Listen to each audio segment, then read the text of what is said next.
G'day Bomber fans, I recently did my Essendon 2024 season predictions solely based around our club. Today I'm doing the league as a whole, predicting the ladder, individual player awards and more. It's very early so I will change this and maybe do another video right before the season kicks off, but let's just get into it for now. Alrighty, ladder, here it is. It always looks a mess when predicting a new ladder. I will start down the bottom, North and West Coast. It's hard to split these teams. I have North down rock bottom solely because I think they lost more first team firepower through Goldie and Mackay. They lost heaps of experience, Zeeble and Hall as well. I like their young core, but they will get worse before they get better, I would say. I have Hawthorn tipped to remain in the bottom four. I just can't trust their defence, and I can't trust them as a team without their best players. When Sicily is absent, they are lost.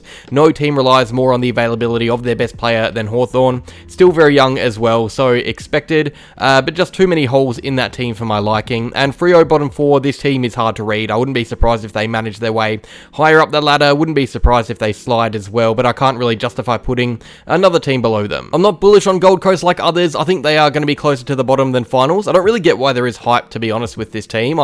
They've added some young players for the future, which should help them in a few years maybe, but I don't see how a first year key forward and ruck will lift them higher up the ladder. Hardwick does have lots to work with, but not right now, I'd say. Richmond, it really depends on availability for Richmond. Same with Hawthorn. Without Tom Lynch, they look miles worse, and unfortunately he hasn't been able to get onto the park. That forward line is a bit of a mess without him. Geelong, this is where it gets a bit tougher because the Cats are a hard team to get a grasp on. We always doubt them and they prove us wrong. Can they do it one last time? Probably not. St Kilda, they exceeded expectations in 2023 with their stingy defence. On paper, I don't really rate this side, but they have a really solid system in place that clearly works. I just think it's easier to be found out if you're a team that exceeds expectations the year after.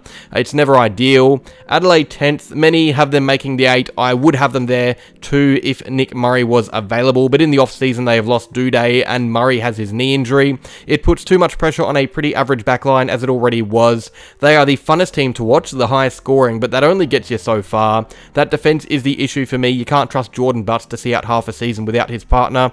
And 9th place, Melbourne. Maybe I'm jumping the gun, but all these off-field issues going on, it surely takes its toll. I think it could be a tough year the way things are going. Alright, top 8, Essendon. Maybe biased, probably biased. I just think the way we finished last year puts a fire in the belly. We've added strength to our first team. We have a much better list than what we did last year when we missed finals by a game or two. Bulldogs 7th. I think they bounce back. Their list is too good not to, and they have a host of young players that will surely grow to a new level in 2024 as well to help them.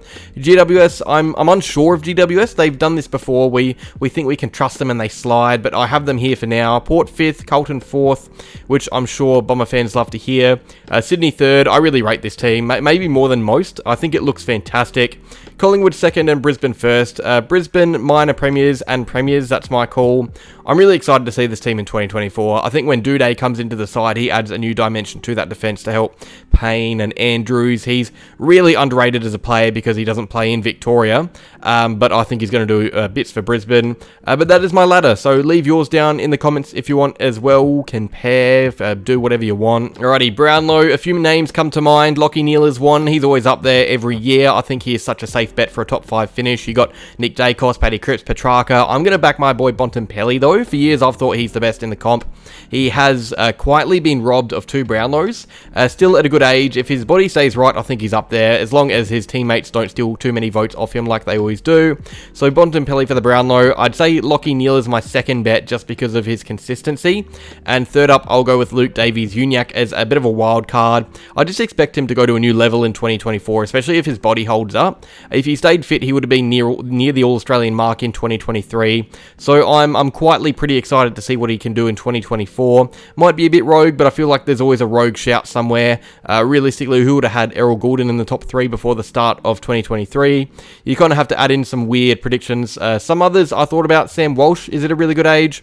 Now for a push, Paddy Cripps could be due a bounce back year, especially if Carlton could be up and about. But those two could steal votes. You got Petrarca, Butters, who's great, Nick Dacos, who I mentioned earlier. Maybe Zach Merritt could be up and about. Coleman Medal, it's tough not to go with the recent winner, but recent history suggests it will be someone new. You rarely see a player win back to back to back here. Last time it happened was over 30 years ago, so I'm going to go against Curnow, but he is my backup. I'm backing Nick Larkey though. He wasn't even that far off in 2023 in a bad team. He's only getting better with age. The players around him in that forward line and midfield have more experience as well under the belt. My number 1 pick is is Larkey, number 2 Curnow, number 3 Tom Lynch. If Lynch is fit, he's right up there, I think. If Lynch lasts a whole season without those annoying injury issues, he could be the favourite for me. The guy has carried that Richmond forward line when fit.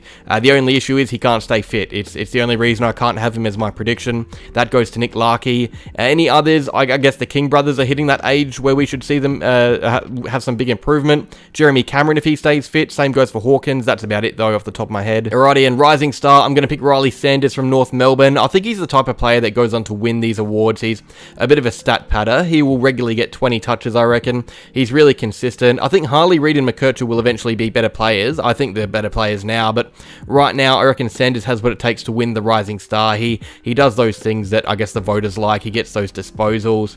I guess it's 1 Riley Sanders, 2 Harley Reid, and 3 Dan Curtin. I really like the look of Curtin, but as I said, my pick is Sanders. Some others though, Wardlaw, Sartas could be up there. Nick Watson is a good shout.